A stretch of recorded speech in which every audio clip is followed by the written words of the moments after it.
राजहंस आणि काँग्रेसचेच नव्हे सहकार आणि समाज मन भान विकसित करण्याच्या अनुषंगाने कार्यरत आदरणीय बाळासाहेब थोरात, गणमान्य लोकमान्य मंचावरील सर्व मान्यवर आणि ज्यांचा अमृत महोत्सव साजरा करण्याकरता आपण एकत्रित आलो असे आजचे सत्कार मूर्ती आदरणीय कृष्णराव विगळे संस्थेचे सर्व विश्वस्त उपस्थित बंधू आणि भगिनी, श्रीकृष्णाने अर्जुनाला जेव्हा गीता सांगितली तेव्हा श्रीकृष्णाचं वय हे 125 वर्ष होतं.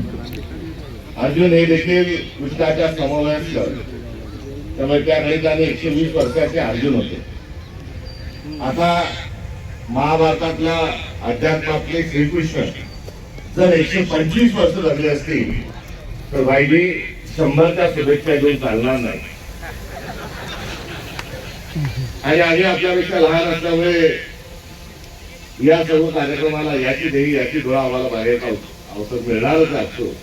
आणि ही आपली असणारी एक परंपरा, आणि त्या परंपरेत शासकीय नोकरीत जर असला तर 58 वर्षी रिटायर हो, 61व्या वर्षी 61 करून टाकली, कशाची तरी तुला केली, 4 धाम झाले का, 12 ज्योतिर्लिंग झाले का, आणि त्यानंतर बाहेर वरांड्या गॅलरीत सपरात आपला म्हातारा आणि म्हातारी 2 टाइम जेवाय पडते. हे गणित कुठेतरी आपल्याला सगळ्यांना पुनर्विचार करण्याच्या अनुषंगाने सर्वच की सगळ्याच आहारात कुठे आपण कमी पडलोय का, सात्विक आहारात कुठे कमी पडलोय का, विज्ञानाची काळ आपण ठरलेली आहे. भारताला स्वातंत्र्य मिळालं तेव्हा सरासरी आयुष्यमान फक्त 29 होतं, हेही खरं आहे. आणि श्रीकृष्ण 125 वर्षाच्या वर जगले, हेही खरं आहे.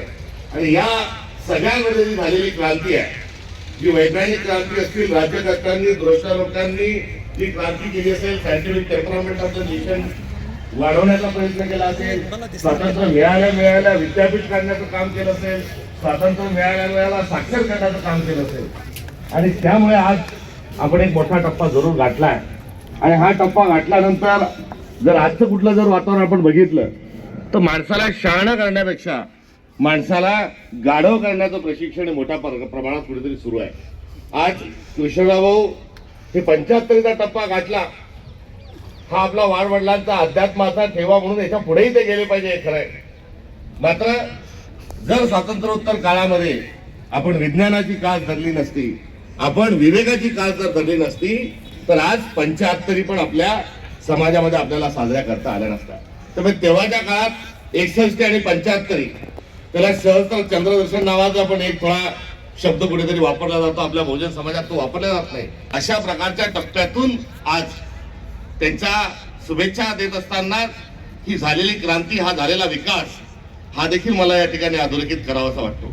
त्यामुळे दंडावर असणारं देवीच्या वराचं इंजेक्शन असेल किंवा आता आधुनिक जे तंत्रज्ञानाच्या किंवा आधुनिक विज्ञानाच्या माध्यमातून बाळाला हेपॅटायटिस बी पासूनच्या सगळ्या लसी असतील, तो लसीकरण आहे.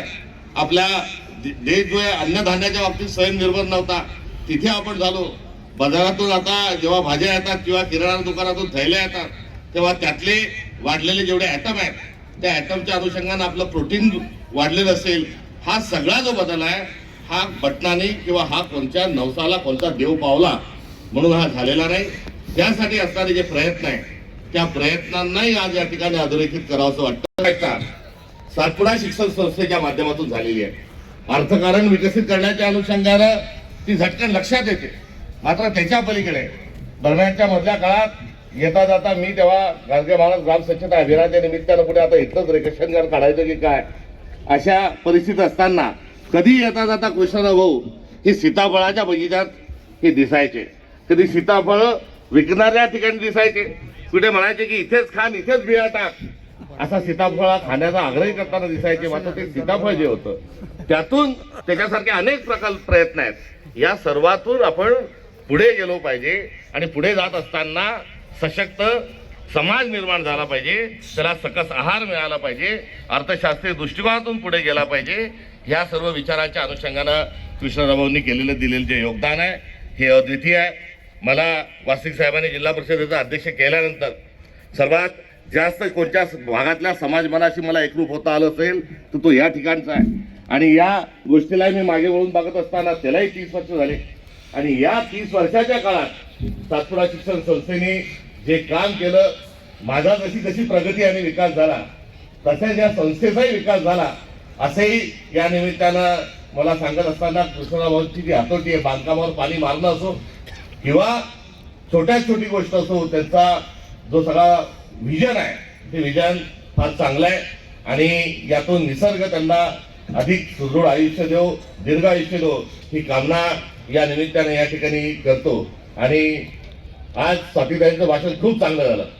एरवी त्या व्यवस्थित बोलतातच, मात्र आज त्या भरभरून बोलत होत्या, मनापासून बोलत होत्या. कृष्णरावशी अनेक दिवसांचे संबंध आहेत, त्यांच्याशी संवादही मोठा आहे. एके काळात आता तू इकडून सगळी धुरा सांभाळ असं मंडळाचं धारिष्ठ त्यांनी केलं होतं. बरं झालं मी त्यांचं ऐकलं नाही. मात्र या सगळ्या संबंधांच्या अनुषंगानं त्यांच्या डोळ्यात कधी मी पाणी बघितलं नाही. ते निवडून आलेले कृष्णराव भाऊ पण बघितले, पराभव झालेले कृष्णराव भाऊ हे बघितले. मात्र आज स्वातीताईंचं भाषण सुरू असताना भाऊंच्या दोन्ही डोळ्यांमध्ये पाणी होतं. आणि ते पाणी जे होतं ते यासाठी केला होता अट्टहास, शेवटचा दिवस गोड व्हावा या अनुषंगाचं त्यांचं पाणी डोळ्यातलं होतं. यथार्थ आणि कृतार्थ जीवन सोहळा हा जगल्यानंतर आम्हालाही बऱ्याचदा तुमच्या पाठीमागे बोलत असताना एखाद्या आम्ही बोलू शकलो असतो की भावना नाही, मात्र आता हाही आरोग्य अभाव आम्ही तुमच्यावर करू शकणार नाही. आणि आज एकटेच आपण रडत नव्हते, आपल्याच डोळ्यात अश्रू होते, तर आपल्या अर्धांगिनी ज्या आहेत त्यांच्याही डोळ्यामध्ये आज जे पाणी आहे, आणि पाणी नाही तर आपल्या दोघांच्याही चेहऱ्यावरचं जे तेज आहे हे यथार्थ कृतार्थ जीवन जगण्याचं आहे.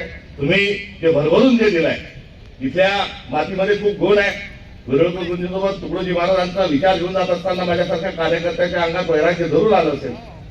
मात्र आपण जातीच्या, धर्माच्या, समाजाच्या पलीकडे आहोत ही देखील एक मूल्य मला या ठिकाणी व्यक्तिशः मिळत जरी असलं तरी या ठिकाणचं काम करत असताना जे भुंकून पाणी प्यावं लागतं, अशा परिस्थितीत आपण जे केलेलं काम आहे ते खरोखर उल्लेखनीय स्वरूपाचं आहे. आणि आपल्या पुढच्या जीवन काळामध्ये आता एआयचा काळ आलेला आहे, टेक्नॉलॉजीचा काळ आलेला आहे. आणि या सगळ्यांमध्ये आज आपला एक परवाचा आपलं जे पुस्तक आपल्या जीवनाच्या, आपल्या अनुभवाचं एक आपलं आत्मचरित्र जे आलंय त्याच्यामध्ये 25व्या वर्षाचा फोटो आहे, 50 वर्षाचा फोटो आहे आणि 75 वर्षाचा फोटो आहे. वासनिक साहेब म्हणाले की 75 वर्षावाला फोटो जास्ती स्मार्ट आहे. आता भाऊ आज 100व्या वर्षाचा फोटो आपला त्यावर लावण्याच्या आम्ही केवळ शुभेच्छाच देत नाही, तर ती जिद्द आपल्यात आहे, ती शिस्त आपल्यात आहे, ती कठोर निर्णय घेण्याची भूमिका आपल्यात आहे. मात्र बदलत्या काळानुसार एक लहान वयाने कार्यकर्ता या ठिकाणचा एक सामाजिक कार्यकर्ता आहे, नुसता राजकीय कार्यकर्ता म्हणून मी जळगाव परिसरातल्या व्यासपीठावर किंवा कुठल्याच कार्यक्रमाला जाऊ शकत नाही किंवा बोलू शकत नाही.